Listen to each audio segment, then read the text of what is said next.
Lovely beautiful soul family. कल ही की बात है, मैं और मेरे काउंटर पार्ट जो कि मेरे हस्बैंड है, हम लोग बात कर रहे थे कि कैसे हमारी पिछली लाइफ जो शादी के पहले की वो कैसी गुजरी है।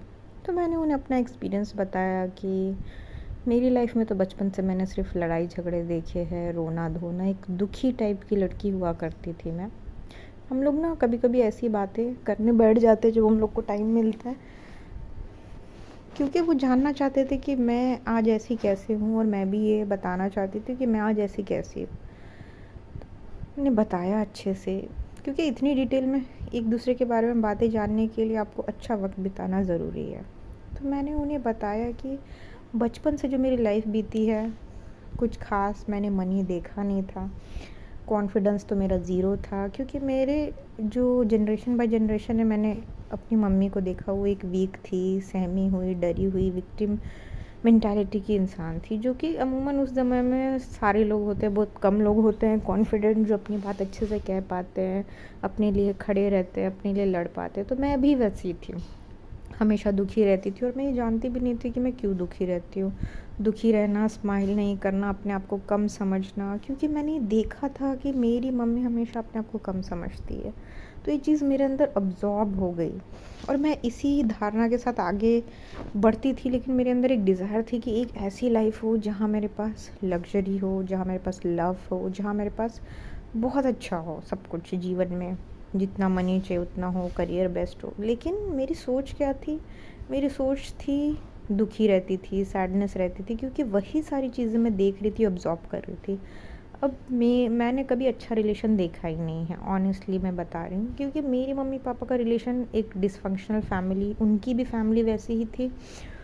उन्हें भी बचपन में प्यार तो मिला ही नहीं था, तो वो मुझे भी प्यार नहीं दे पाए। और उनका रिलेशन देख देख के मुझे ऐसा लगता था कि इससे अच्छा तो रिलेशन होना ही नहीं चाहिए। लेकिन फिर भी ये सब देखने के बाद भी मैंने अपने आप के लिए एक बेस्ट रिलेशन कैसे मैनिफेस्ट किया? क्या मैंने कोई अलग टेक्निक की?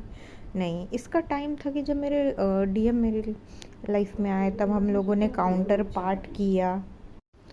तो ऐसा आया कि उन्होंने मुझ पे ना, जब उन्होंने मुझे देखा तो कहा कि मैं ऐसी लड़की से, पहले तो बबल फेस अच्छा चला, उसके बाद उन्होंने जब मुझे देखा, समझा, सोचा, तो बोला कि मैं ऐसी लड़की से शादी तो कर ही नहीं सकता जो कि इतनी कम कॉन्फिडेंट है, जिसे अपने आप पे भरोसा ही नहीं, जो खुद के लिए नहीं खड़ी हो सकती, जिसे मतलब जो इतनी वीक है। उन्होंने मुझे ऐसा बोला। तो मेरा रिएक्शन उस समय कुछ भी नहीं था। मैं पूरी टूट गई, मैं पूरी बिखर गई, और मैंने उस समय से अपने आप पे काम करना चालू किया। मैंने लोगों को देखा, ऑब्ज़र्व किया, सोचा समझा, किताबें पढ़ी, जो बन सका वो मैंने किया। पूरा यूट्यूब देखा कि क्या कैसे अपने आप को अच्छा बनाते हैं। वही वो एक समय था जिसने मुझे इतना ट्रिगर किया कि मैंने अपने आप को बनाया, मेंटली बनाया, फिज़िकली अपने आप को हेल्दी किया, अपनी सोच को अच्छा, जो कि बार बार नेगेटिव हो जाती थी, वाइब्रेशन स्लो हो जाती थी, तो उसके ऊपर काम किया। दिन रात मेहनत करते करते मुझे पूरा टाइम उसको दिया, हीलिंग को, क्योंकि वो बात मुझे बहुत चुभ गई थी।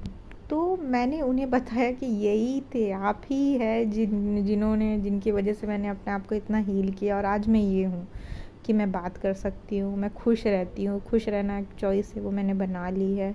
मैं अपने जीवन की ड्रीम रियलिटी जी रही हूँ। मैं उतना सब कुछ मैनेज कर सकती हूँ जितना मैं चाहती हूँ, और मेरी रियलिटी आज ऐसी है जैसी मैं हमेशा से चाहती थी। मेरे पास एक परफेक्ट रिलेशनशिप है, क्योंकि मैंने अपने आप को इसके योग्य समझा, अपनी वाइब्रेशंस वैसी मेंटेन करके रखी। वरना एक टूटे फूटे रिलेशनशिप, इंसान को सिर्फ टूटा फूटा ही रिलेशन मिलता है, जो कि मुझे भी पहले वैसे रिलेशन अट्रैक्ट होते थे, जो कि कुछ सोलमेट थे।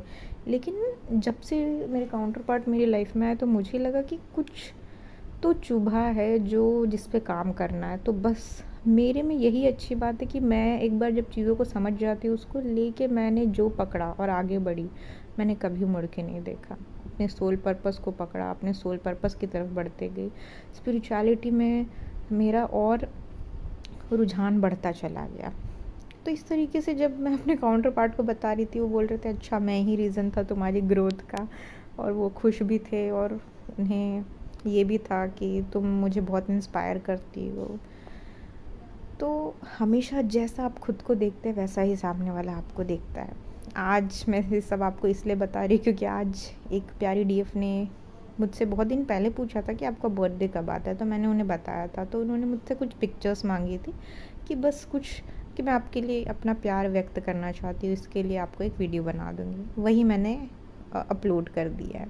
होप सो आप ध्यान करें और खुश रहें, आगे हील होते रहें, अपने आप को अच्छे मोड में रखें, हमेशा खुश रहे, हमेशा आगे बढ़ते रहें और मुझे अपने आशीर्वाद दीजिए, मेरे लिए प्रे ज़रूर कीजिए और मेरा आशीर्वाद आप सब लोग के साथ है। मैं जीवन में आपके लिए जितना करना चाहो उतना कर सकूँगी। God bless you.